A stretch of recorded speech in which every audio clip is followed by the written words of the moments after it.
Lines மீடியாவுக்கு நீங்கள் அளித்து வரும் ஆதரவுக்கு மிக்க நன்றி. தொடர்ந்து எங்களுடன் இணைந்திருங்க. லைக் பண்ணுங்கள், சப்ஸ்கிரைப் பண்ணுங்கள், நண்பர்களுக்கு பகிருங்க. நாம் இணைந்து பயணிப்போம். லைன்ஸ் மீடியா தமிழ் உறவுகளுக்கு வணக்கம். இன்றைய அரசியல் களம் நிகழ்ச்சிக்கு தங்களை என்போடு வரவேற்கிறேன். வணக்கம்.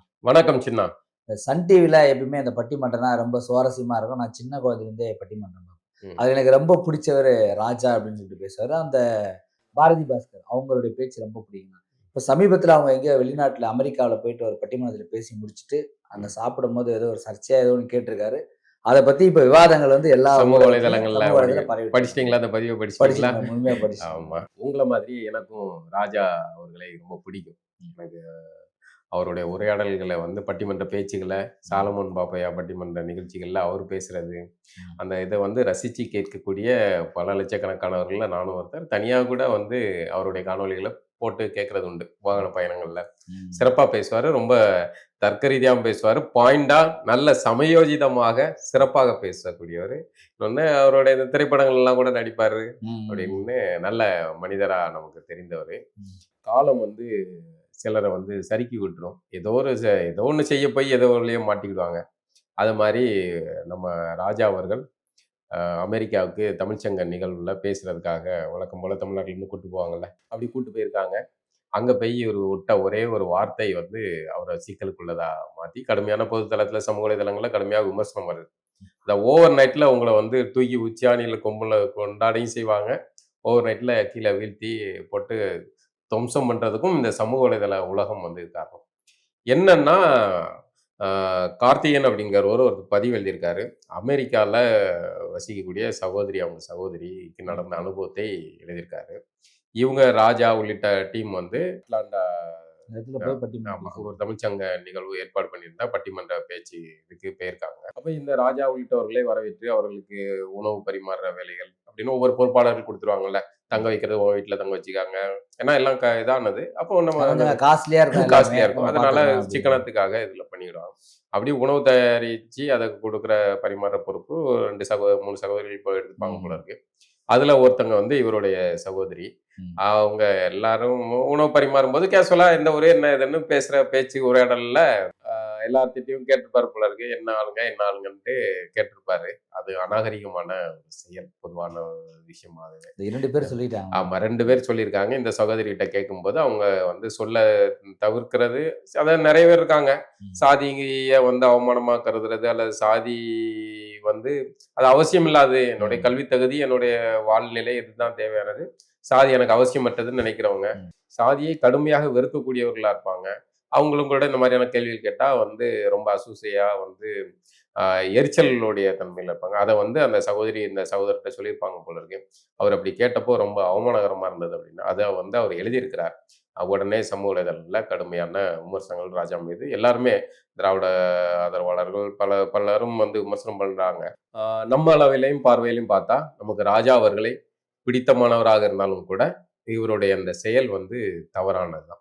ஒருத்தங்கிட்ட வந்து அதுவும் 2 பேர் கூட்டத்துல 2 பேர் சொல்ற போது ஒருத்தர் சொல்ல முடியாத நிலையில இருக்கிறதும், அல்லது அந்த சொல்ல முடியாத நிலைன்றதுனாலதான் அந்த சொல்றவங்களை கூட சொல்ல வேணாம்னு சொல்லி. ஆமா, அல்ல அதுவும் கூட நான் என்னங்க, சரி சொல்ல முடிகிற நிலையிலே இருக்கட்டும், ஆனா நீ கேட்க கூடாது. சரியா? இப்ப நான் ஆண்ட சாதி, நான் அந்த சாதி இந்த சாதி எந்த ஜாதி வெங்காயமா இருந்தாலும் சரி, ஒருத்தங்கிட்ட அவங்களுடைய சாதியை கேட்கறதுங்கிறது அவங்க உள்ள வந்து ஜாக்கி ஜட்டி போட்டிருக்காங்களா, பூமெக்ஸ் போட்டிருக்காங்களா, என்ன போட்டிருக்காங்க, விஐபி ஜெட்டியான்னு கேட்குற மாதிரி அது அவசியம் இல்லை. அவங்களுக்கு அவர்களா வந்து தன்னுடைய பின்னணியை சொல்ல விருப்பப்பட்டா அது அவர்களுடைய சுதந்திரம். ஆனால் நம்ம ஒரு உணவருந்திருக்க இடத்துல உட்காந்துட்டு குழுவமா உட்காந்து பேசிக்கிட்டு இருக்கும்போது, காரைக்குடியா நீங்க செட்டியாரா, திருநெல்வேலியா நீங்க நாடாரா, திருநெல்வேலியா நீங்க பிள்ளைமாரா, நீங்க கோனாரா அப்படின்னு வரிசையா ஒவ்வொரு சாதியை கேட்கறது. அதாவது அந்த கேட்கக்கூடிய நபர்களுடைய தன்மை என்னன்னா, அவர் அந்த சாதியா இருப்பார். நீங்க பொதுவாக இந்த இவர்களுடைய உளவியல் என்னவா இருக்கும்னா, அவங்க சார்ந்த சொல்லி முதல்ல இவனுக்கு வந்து அது தமிழ் இனத்துக்கிட்ட இருக்கிற ஒரு பெரிய சிக்கலாவே நான் பாக்குறேன். அது எங்க திருநெல்வேலி பகுதியில எல்லாம் இது பிரமாதமா வேலை பார்க்கும். திருநெல்வேலியா எந்த ஊரு எந்த ஊருன்னா அடுத்தது அவனுக்கு வந்து எந்த ஊருன்னா அவனுக்கு வந்து அதுக்குள்ள வந்துருவான். ஓகே, திருநெல்வேலியாரா, அப்ப திருநெல்வேலி யாருன்னு தெரிஞ்சுக்கணுமா? இல்ல அவனுக்கு தூங்க முடியாது, சோர்தண்ணி இறங்காது, செத்துருவான். அப்போ திருநெல்வேலியா, திருநெல்வேலி எந்த நாங்கரியா, ஏன் நாங்க எங்க இப்படின்னு அவனுக்கு அந்த தெரு பேரை கண்டுபிடிச்சு தெருல இன்னாரு அப்படின்னு தெரிஞ்சாதான் இந்த பயலுக்கு வந்து அதான் நிறுத்துவான். இறங்கும். இது வந்து மத்த பகுதியில எப்படின்னு தெரியல. திருநெல்வேலிக்கார பைலட்டா இது ஓவராவே இருக்கும். இந்த வட மாவட்டத்துல பெருசா அந்த மாதிரி அதிகமா அது தெரியல எனக்கு. நான் வட மாவட்டங்கள் ஆள்கிட்ட பார்த்தது இல்ல. அந்த ஆனா மாதிரி வட பொதுவாவே இது ஒரு மாவட்டத்துல அதாவது என்னன்னா நம்ம நெருக்க இப்ப மும்பைல நீங்க அமெரிக்கால இருக்கீங்க. அங்க ஒரு தமிழரை பார்த்தா அத மகிழ்ச்சியா தமிழ்ல ஒரு கடையில நிக்கிறீங்க. அங்க வந்து தமிழ்ல ஒருத்தர் பேசுறாருன்னா தமிழ்காரர் பார்க்க அப்படின்னா மகிழ்ச்சி சார் எந்த ஊரு என்ன எங்கன்னு பேசுறது இயல்புதான். இந்த ஊரோட நிறுத்துற அதோட நிறுத்தினா அது இயல்பு. மாவட்டமா வைக்கணும். அடுத்தது என்னன்னா வந்து அவர்களை நெருங்கி பார்த்து நம்ம ஆளா இருந்தா கொஞ்சம் நெருக்கமா பேசுறதுக்கும் இந்த மாதிரியான உரையாடல்களுக்கும் அந்த குடும்ப உறவா மாறுறதுக்கும் பொண்ணு கொடுத்து பொண்ணு எடுக்கிறது அந்த ரேஞ்சுக்கு போயிடலாம் அப்படிங்கிற இதுல இது கேட்கறது.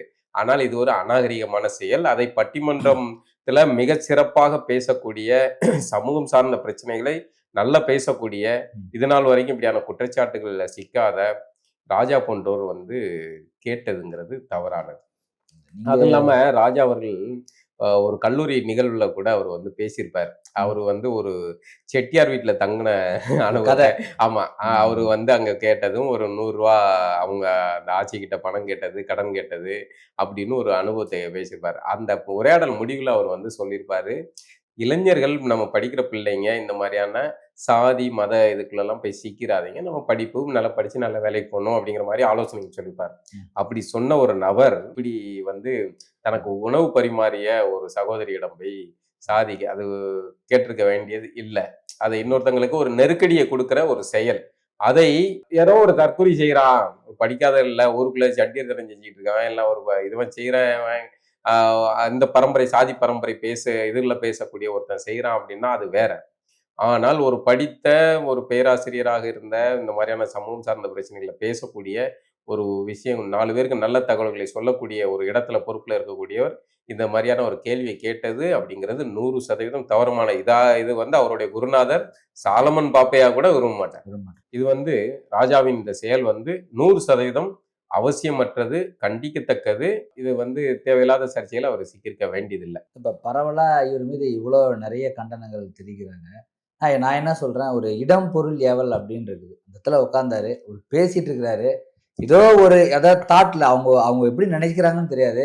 ஒரு யதார்த்தமா கேட்ட ஒரு கேள்வியா கூட இது இருக்கலாம் இல்லையா? இல்ல யதார்த்தமா தவறான கண்ணோட்டம்னு ஒண்ணு இருக்கு. அவர் யதார்த்தமா கேக்குறான், சார் இந்த ஊர்னா நீங்க இப்படி இல்ல அதுதான் என்னன்னா தமிழ்நாட்டு சூழல்ல தமிழர்கள் சாதி ரீதியாக ஒரு சில ஏற்றத்தாழ்வுகள், ஒருத்தருக்கு பெருமையும் ஒருத்தருக்கு வீழ்ச்சியும் இழிவையும் கொடுக்கிற மாதிரியான சாதிய சூழல்கள் உருவாக்கப்படும். இதெல்லாம் பிற்காலத்துல விஜயநகர கூட்டத்தார், வர்ணாசிரம கூட்டத்தார் ஒரே குடிகளுக்குள்ள ஏற்றத்தாழ்வுகளை உருவாக்கி இவர்கள் கூட அண்ணன் தண்ணி புழங்கக்கூடாது வைக்கக்கூடாதுங்கிற மாதிரியான நிலைகளை உருவாக்குனதுக்கு அப்புறம் சாதிங்கிறது வெறும் இயல்பான சொல் கிடையாது, அதுல ஒரு ஏற்றத்தாழ்வுகள் இருக்கு. அதனாலதான் இங்க வந்து சாதி பெயருக்கு முன்னாடி சாதி விடணும் அப்படின்னு ராமசாமியார் சொன்னப்போ எல்லாருமே வந்து அதை தூக்கி போட்டாங்க. எல்லாருமே வெறுமனே இந்த சமூகம் மட்டும் இல்ல, எல்லாருமே அதை வந்து ஏத்துக்கிட்டாங்க. ஒரு நல்ல விஷயம் இருக்குன்னு ஏத்துக்கிட்டாங்க. ஆனா அதுக்கு பின்னாடி ராமசாமியாருக்கு வேற ஒரு அரசியல் இருந்ததுங்கிறது அது தனி. ஆனால் இந்த நிலை வந்து இங்க ஒரு நிலை மாறி இருக்கு. நீங்க மும்பைல எல்லாம் சகஜமா தான் இருக்கு. மும்பை வட மாநிலங்கள் எல்லாத்துலயுமே சகஜமா தான் இருக்கு. அங்க வந்து ஒரு எல்லாமே நம்ம மறைச்சு வச்சோம்னா அதை நம்ம தேடி கண்டுபிடிக்கலாம். அதான் கரெக்ட். அதாவது இங்க என்னன்னா பேருக்கு முன்னாடி சாதியை விட்டுட்டோம் நம்ம, ஆனால் நம்ம மண்டைக்குள்ள சாதி இருக்கு. சின்ன நாள் இருப்பாரு, இந்த தேடல் இருக்கு. ஆனால் நீங்க வட மாநிலங்கள்ல அந்த பெயருக்கு பின்னாடி அவங்க சர்நேம்னு போட்டுட்டாங்க. அப்போ இயல்பான மரியாதையும் இயல்பான அணுகுமுறையும் அங்க இருக்கு. அந்த வாழ்க்கை அங்க அப்படி இருக்கு. ஆனா இங்க வந்து இப்படி ஒரு சிக்கல் இருக்கு, பேருக்கு முன்னாடி விட்டுட்டோம். அதனால வந்து தெரிஞ்சுக்கிடுறதுல ஒரு ஆர்வம், ஒரு பெரிய விருப்பம் வந்து சில பேருக்கு இருக்கு. இப்போ நம்ம இந்த பஞ்சாயத்துக்குள்ள வரும். இப்ப ராஜா அவர்கள் கேட்டதுன்னு நம்ம 100% அதை வன்மையாக கண்டிக்கத்தக்கது. இதை ராஜா அவர்கள் செய்திருக்க கூடாது. அது வந்து நம்ம அவரை வந்து பூசி மொழிகள்லாம் இல்லை. ஆனால் இதை கண்டிப்பதற்கான யோக்கியதை ராஜாவை இன்று கேள்வி கேட்கக்கூடிய சாதி மறுப்பாளர்கள் அப்படின்னு சொல்லக்கூடிய சமூக நீதி பேசக்கூடிய திராவிட கூட்டத்தாருக்கு இருக்கா அப்படிங்கிறத கேள்வி. ஏன்னா தன்னை சந்திக்க வர்ற ஒரு பெரியவர் இந்த ஓசூர்காரர் வந்தா கவுடாவா அப்படின்னு கேட்கிறார். யாரு? முதலமைச்சராக பொறுப்பேற்றுக் கொண்ட ஸ்டாலின் அவர்கள் கேட்கிறார். உதயநிதி ஸ்டாலின் வந்து ஒரு நிகழ்ச்சியில போய் கலந்துகிட்டு ராஜ் கவுண்டர்னு 18 முறை சொல்றார். பொன்முடி அவர்கள் ஏமா எஸ்சி தானே அப்படின்னு கேட்காரு. ஓசி பஸ்ன்னு பேசுறாரு. அப்புறம் வந்து திராவிட கூட்டத்தை சேர்ந்த சாதி அமைச்சர்கள் KKSR, நேரு ரெட்டி அப்படின்னு வரிசையா ஏவா வேலு இவங்க எல்லாம் சேர்ந்து அவர்கள் சாதி நிகழ்வுகள்ல கலந்துக்கிறாங்க. தலைமைச் செயலகத்துக்கு வந்தா 4 அப்படின்னு சொல்லுங்க, நாங்க ஏற்பாடு பண்ணி கொடுக்குறோம்னு பொது மேடைகள்ல பொது வெளியில பேசுறாங்க. விடிய இருக்கு. ஆமா. ஆற்காடு வீராசாமி மகன் கலாநிதி வந்து பக்கத்து மாநில பந்துகள் நிகழ்ச்சியில போய் தெலுங்குல பேசி தன்னுடைய சாதி பெருமையை அங்க பேசிட்டு வந்த போதெல்லாம் இந்த திராவிட கூட்டமோ இல்ல சாதி ஒழிப்பு கோஷ்டிகளோ கண்டிக்கல. மிக குறிப்பாக சேகர் பாபு சாதி வெறியுடன் தன் மகளுடைய காதல் திருமணத்தை ஏற்க மறுத்து அந்த தம்பதிகளை மிரட்டுகிறார்னு அந்த பொண்ணு சேகர் பாபுடைய மகள் பதிவு பண்ணியிருக்கு. பல ஊடகங்கள்ல கத்தி கதறி உயிருக்காக தஞ்சம் பிழைக்கிற ஓடுறோம்னு அவங்க சொல்றாங்க. அப்போ இந்த வாய்கள் ஒன்னும் வாயை திறக்கவில்லை.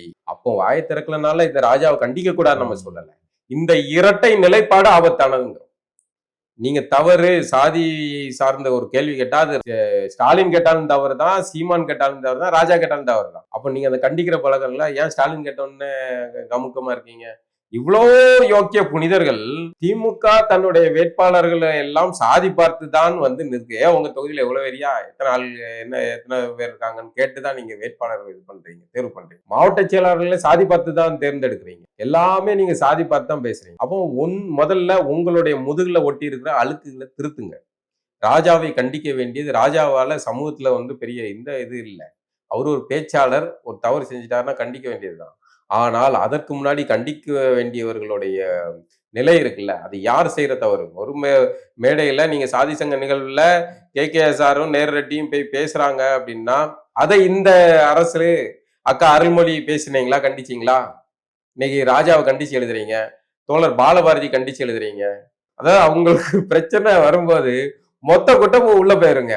ஒருத்தன் சிக்கனானா அவனை கண்டிக்கிறதுக்கு சொல்லி வச்ச மாதிரி எல்லா உணர்வுல இருந்து அப்படியே குடுக்குன்னு வெளியே வந்து எல்லாம் வந்து கண்டிக்க ஆரம்பிச்சிருவாங்க. அப்படி இப்ப ராஜாவை எல்லாம் வளைச்சு சமூக வலைதளங்கள்ல தங்களுடைய முற்போக்கை காரணம்னு கண்டிச்சுட்டு இருக்காங்க.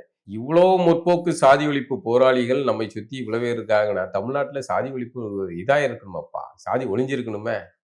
நீங்க வேங்கை வயல் விஷயத்துல பாதிக்கப்பட்ட மக்களையே குற்றவாளிகளாக மாத்துறாங்க. அப்ப இன்னைக்கு ராஜாவை கண்டிக்கக்கூடிய வாய்கள் எதுவுமே வந்து வாய் துறக்கல. அது எப்படா பாதிக்கப்பட்டவன் அவனே வந்து தான் குடிக்கிற தண்ணியில மலம் கலந்து குடிப்பானா? கொஞ்சமாச்சும் அறிவு யோக்கியதை வேணா? எப்படி அதை வந்து நீங்க அந்த சமயத்துல ஏன் அரசை கண்டிக்கல நீங்க? அப்ப எதை கண்டிக்கணும் எதை கண்டிக்க கூடாதுங்கிறது இருக்குல்ல. ஒருத்தன் எந்த விஷயத்த பேசுறான்னு இல்ல, எந்த விஷயத்த பேசாம கடந்து போறான்ங்கிறதுல தான் மிக முக்கியமான அரசியல் இருக்கு. ஒருத்தன் பேசுற விஷயத்துல அரசியல் இருக்கு, ஆனா அவன் எதை பேசாம கள்ள மௌனமா கடந்து போறாங்கிறதுல கூடுதல் அரசியல் இருக்கு. இந்த திராவிட கூட்டம் வந்து அந்த கூடுதல் அரசியல் செய்யக்கூடியது. அது ரொம்ப ஆபத்தான இந்த இரட்டை வேடம் இருக்குல்ல, அது ஆபத்தான. நான் சாதி வெறியன், எனக்குல சாதிப்பட்டு இருக்குன்னு ஒருத்தர் சொல்றான்ல, அவனை வந்து நம்பலாம். அது பிரச்சனை இல்லை. ஆமா, அவருடைய சாதிக்கு அவர் நல்லா செய்வாருங்க, அது ஒன்றும் தவறு கிடையாது. என்னளவுல கூட அது வந்து தவறு கிடையாது. அப்ப அவரு சாதியில அவங்க கஷ்டப்படுறவங்க எல்லாத்தையும் கை தூக்கி விடுறாருங்க. அதுக்கு வந்து அவருக்கு சாதிய அமைப்பு தேவைப்படுது, கை தூக்கி விட வேண்டிய தேவை இருக்கு. அதனால அவர் வந்து சாதி அரசியல் பண்றாரு. சரி, இன்னொரு பக்கம் வந்து இல்ல சாதி இல்லைங்க, நாங்க அதுல இருந்து முழுக்கா எல்லா மனிதரும் சக மனிதர்கள் எல்லாருமே நம்முடைய மாதிரியான மனிதர்கள் தான், இதுல பின்னாடி சூட்டப்பட்டது அப்படிங்கிறதுனால நாங்க புறக்கணிக்கிறோம்னு சொல்றது சரி. ஆனால் இந்த ரெண்டும் இல்லாம நைஸா வந்து தேவைப்படும் போது பயன்படுத்துறதும் தேவைப்படும் போது விடுறதுங்கிற கோஷி இருக்குல்ல, அதுவும் தனக்கான சாதகமான ஆட்கள் செஞ்சா அப்படி கமுக்கமும் மறைகிறதும், எதிரிகள் செஞ்சா வந்து விமர்சிக்கிறதும் இருக்குல்ல, அது அந்த கூட்டம் இருக்குல்ல, அது ஆபத்தான. இந்த சாதி தமிழ்நாட்டை பொறுத்த வரைக்கும் பிராமணர்களிடம் அதிகாரம் இருந்தது. அந்த அதிகாரத்தை மற்ற சாதியினரிடம் கைமாற்றி விடுவதற்காக மட்டும்தான் இந்த திராவிட இயக்கம் பயன்பட்டதை ஒழிய, மற்றபடி இந்த சாதி ஒழிப்பு அவர்கள் பேசுற சாதி ஒழிப்பு அரசியல் ஒண்ணுமே இல்லை. அதுதான் என் நிலவரம் நிஜத்து. இதனாலதான் என்ன ஆகுன்னா, இப்போ தமிழ் தேசியவாதிகள் கொஞ்சம் பேர் வந்து குடி அடையாளம் அப்படின்னு சொல்லிட்டு அவங்க போடுறாங்க. எந்த சமூகமும் யாருக்கும் விட இழிவு கிடையாது. அவர்களுடைய அடையாளத்தோட எப்படி வட மாநிலங்கள்ல இருக்கு, காம்பளே இருப்பாரு, போஸ்லே இருப்பாரு. போஸ்லேவால அங்க இழிவுபடுத்த முடியாங்க. காம்பளே அங்குள்ள அட்டவணை பிரிவு சாதி, போஸ்லே வந்து அங்குள்ள ஓசியோ பிசிலியோ வர்றாங்க. அவர் ரெண்டு பேரும் ஒன்னா தான் இருப்பாங்க, ஒரு இது டிஸ்கிரிமினேஷனே இல்லை. ஆனால் அங்க இயல்பா இருக்கு, இங்க வந்து அதெல்லாம் இல்ல. ஆனா தெரியல, பேருக்கு முன்னாடி தெரியல. ஆனா இங்க டிஸ்கிரிமினேஷன் மறைமுகமா நடந்துகிட்டு. இதுதான் ஆபத்தானது. இதுக்கு நீங்க பேருக்கு பின்னாடி சாதியை வச்சுக்கிட்டே போயிடலாம். இதுதானே தெரிஞ்சு ஆமா அவருடைய உழைப்பு இல்லாம எனக்கு இந்த வேலை நடக்காது, முடிஞ்சு போச்சு. அவர் உழைப்பு தேவை, அவருடைய உழைப்பு இல்லாம என்னுடைய வேலை நடக்காது, அவரையும் மதிக்க போறேன், இவரையும் மதிக்க போறேன். சரியா தானே இருக்கும். எல்லா சாதியிலையும் வந்து உயர்ந்த வர்க்கத்துல இருக்கவன் இருக்கான், எல்லா ஜாதியிலையும் வர பொருளாதாரத்துல பின்தங்கியும் இருக்கான், எல்லா ஜாதியிலுமே வந்து கஷ்டப்பட்டவனா சார் இருக்கான், எல்லா ஜாதியிலையும் உயர்ந்தவன் இருக்கா, கஷ்டப்பட்டவன் இருக்கான்ல. அப்போ சமத்துவமான ஒரு மனநிலை வந்திருக்கும். அதை நம்ம இதை சொல்றதுனால நம்ம சாதி ஆதரிச்சு இது பேசல. அந்த நிலைக்கு வந்து தமிழர்களை தள்ளுற சூழல் நகர்ந்துகிட்டு இருக்கு.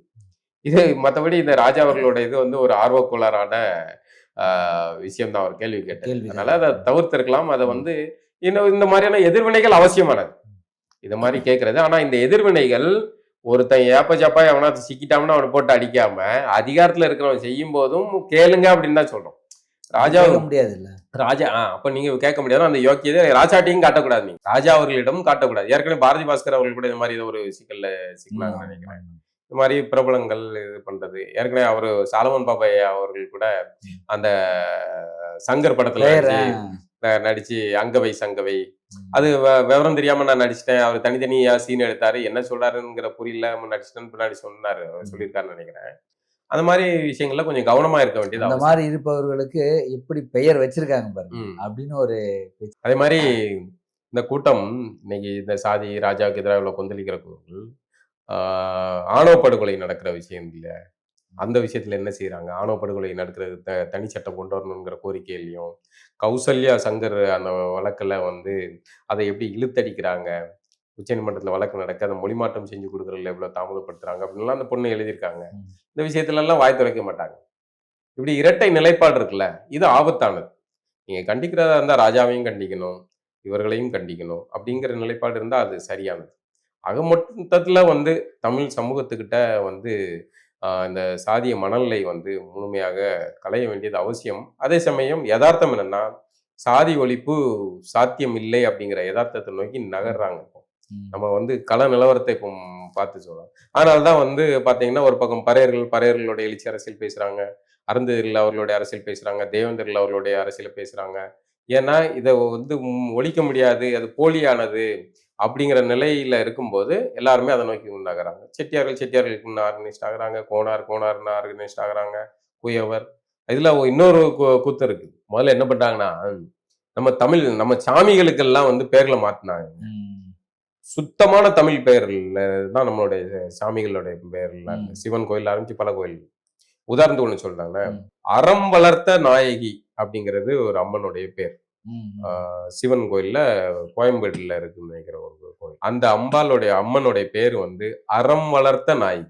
அதுக்கு பேர் என்ன மாத்தினோம்னா தர்ம சம்பர்த்தினி அப்படின்னு சம்பர்த்தினி அப்படின்ட்டு. இன்னொரு கோயில்ல கும்பகோணம் பக்கத்துல ஒரு கோயில்ல வந்து பஞ்சினும் மெல்லடியால் அப்படிங்கிறது அம்மனுடைய பேர். இப்படி அந்த பெயர்களுக்கு எல்லாமே வந்து வடமொழி பெயர்களை சமஸ்கிருத பெயர்களை இவர்கள் திணிச்சு மாத்துறது ஒரு யுக்தியா வந்து இந்த விஜயநகர கூட்டத்தார் வருகைக்கு நிறைய கோவில் பேர் நாயக்க மன்னர்களுடைய வருகைக்கு பிறகு இந்த கோயில்களுடைய பெயர்கள் எல்லாம் வந்து சமஸ்கிருத மயமாக்குறது அப்படிங்கிற வேலையில செஞ்சிருக்கிறாங்க. இது ஒரு யுக்தி. அதே மாதிரி இப்ப வந்து தமிழ் பெயர்கள் இருக்குல்ல, கொய்யவரா இங்க உள்ள மண்பானை செய்யக்கூடிய ஒரு தொழில் வழி குலத்தவர், அந்த இதுக்கு வந்து குழலாளர்னு மாத்துறது, ஆசாரியா விஸ்வகர்மான்னு மாத்திரு, கோனாரா யாதவார்னு மாத்திரு. இப்படி ஒவ்வொரு சாதிகளுக்கும் பெயர்களை மாத்துறது. ஏன்னா நீங்க இந்த பெயர்களோட இருந்தா தானே வந்து உங்களுடைய தனித்துவமான மண் எல்லாம் இருக்கும். அதையெல்லாம் வந்து உடைக்கிற வேலையை வந்து நுணுக்கமா செய்யறாங்க. இப்ப அதை வந்து தமிழர்கள் அந்தந்த குடியை சேர்ந்தவர்கள் வந்து அதை மீட்டு இல்ல அப்படிங்கிறதுக்கான இது. இப்போ அந்த பேர்ல அவங்க ஆர்கனைஸ்ட் ஆகுறதுங்கிறது அவர்களுடைய சமூகத்துக்கான ஒரு கோரிக்கையே உரிமையை கேட்கறதுக்கான வாய்ப்பு. அந்த அளவுல அதை பயன்படுத்தினா பிரச்சனை இல்லை. அதை வைத்து இன்னொருத்தரை ஆதிக்கம் செலுத்துறதோ, இன்னொரு இழிவுபடுத்துறதோ, ஏளனப்படுத்துவதோ, நான் உன்னை விட மேல அப்படின்னு பேசுறதோ வந்து முட்டாள்தனமானது. அந்த அளவுல நம்ம இதை பண்ணிக்கலாம். மற்றபடி ராஜா அவர்களுடைய அந்த செயல் வந்து கண்டிக்கத்தக்கது. இன்னொன்னு, ராஜா அவர்கள் இப்படி ஒரு கேள்வி கேட்கும்போது அவர் என்ன சாதியா இருந்தாலும் அதை வந்து சொல்றதுக்கான துணிச்சலை இது பண்றதையும் ஒரு தேவை இருக்கு. அதான் இப்போ சாதி ஒழிப்பு அப்படிங்கிறது மொத்த சமூகமா செஞ்சா அது சரியா இருக்குங்க. என்ன ஆயிப்போச்சுன்னா இங்க சாதி ஒழிப்பு வெறும் குறிப்பாக அட்டவணை பிரிவை சேர்ந்தவர்கள் வந்து சாதியை வந்து கைவிடுற நிலைமையும் அவர்கள்ட்ட தான் பிரச்சாரம் பண்ணிட்டு இருக்காங்க. அவர்கள் தான் இங்க அன்றைய பாதிக்கப்படுறாங்க. இல்ல பாதிக்கப்பட்டது இப்போ அவர்கள் ஆதியில அவர்கள் அதிகாரத்துல இருந்தவர்கள் அப்படின்னு ஏன் இருக்கக்கூடாது? ஏன் அவங்க மன்னனா இருந்திருக்க கூடாது? மன்னனா இருந்ததுனால தான் அவங்க வீழ்த்தப்பட்டிருக்காங்க. ஏன் அவங்க இப்போதைக்கு பரவலா வந்து இப்படித்தானே இருக்கு. அதனால அதான் யதார்த்தம். இப்போதைய யதார்த்தத்துல அவங்க பாதிக்கப்பட்டிருக்காங்க. யார நீங்க வந்து திரும்ப மேல வரவிடாம பாத்துக்கிடுவீங்க? ஏற்கனவே அதிகாரத்துல இருந்தவங்க மேல வரக்கூடாதுன்னு பாத்துக்கிடுவீங்க. அதனால பெரும்பான்மை சமூக மக்களாக அவர்கள் இருக்கிறவங்கள்ட்ட சாதி ஒழிப்பு அரசியல் பேசிட்டு, இடையில கொஞ்சம் கொஞ்சம் பேர் இருக்கிறவங்க எல்லாம் தங்களுடைய சாதியா ஆர்கனைஸ்டா இருக்காங்க. அவங்க எல்லாருமே சாதி குறித்த குற்ற உணர்ச்சியோ அல்லது நெருடலோ எதுவுமே இல்லாம அவர்கள் என்ன ஆளுன்னு சொல்லிடுறாங்க. இல்ல அவங்களே வாண்டடா சொல்லிக்கிடுறது அப்படின்னு சொல்லிடுறாங்க. மற்றவர்களுக்கு மட்டும் அதை எண்ணத்தை விதைச்சிருக்காங்க. இப்போ இதை ஒழிக்கணும்னா அவர்களும் அதை வந்து இதா சொல்லணும் அப்படிங்கிற நிலையை நோக்கி வந்துட்டா இது இதாயிப்போம். கேட்கறவனுக்கும் இதாயிரும்ல. அவன் கேட்க ஒண்ணும் அதை அவங்க எந்த தவறும் செய்யலல்ல. அவர்கள் வந்து அவர்களுடைய சாதி பெயரை கெத்தா சொல்ல ஆரம்பிச்சிட்டாங்கன்னா இந்த கேள்விகள் கேட்கிறவனுடைய இதுவும் வந்து மழுங்கி போனுங்கிறேன். அப்போ சமத்துவமான எண்ணம் சிந்தனை வரும். அதுல சில ஆரம்ப கால சில சிக்கல்கள் இருக்கும் தான், இல்லைன்னு இல்லை. ஆனால் அந்த மாற்றம் வரும். அதை நோக்கி தான் கொஞ்சம் பேர் நகர்ந்துகிட்டு இருக்காங்க. அது சரியா தவறா, பின்விளைகள் என்ன ஆகுது அப்படிங்கிறதெல்லாம் காலப்போக்கும் தான் முடிவு பண்ண வேண்டியிருக்கும். மற்றபடி இப்போதைக்கு நம்ம ராஜாவை கண்டிக்க வேண்டியது அவசியம். ராஜாவை கண்டிக்கிற போர்வையில இரட்டை நிலைப்பாடுகளோட இரட்டை வேடம் போட்டுக்கிட்டு இருக்க இந்த திராவிட கூட்டத்தையும் நம்ம உண்மையாக கண்டிப்போம். மீண்டும் ஒரு நிகழ்ச்சி சந்திப்போம்னா நன்றி.